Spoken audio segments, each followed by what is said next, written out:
السلام علیکم۔ ہمارے معاشرے کی خاتون کمزور کیوں ہیں؟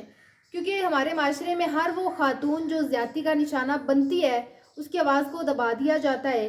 کچھ اسی قسم کا واقعہ میں آپ کے ساتھ شیئر کرنے جا رہی ہوں۔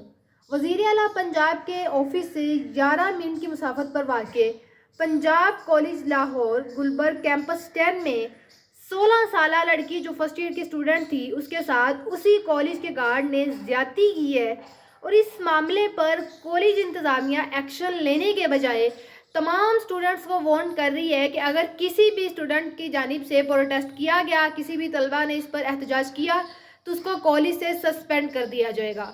یہاں پر سوال مریم نواز صاحبہ سے بھی جو کہتی تھی کہ خواتین ان کی ریڈ لائن ہے، تو فی الحال ابھی تک ان کی جانب سے کسی قسم کا ایکشن نہیں لیا گیا اس واقعے پر۔ سٹاف کی جانب سے وارننگ دینے کے باوجود تمام پی جی سے اسٹوڈنٹ پروٹیسٹ کر رہے ہیں اور پاکستان میڈیا بھی اس کو رپورٹ نہیں کر رہا۔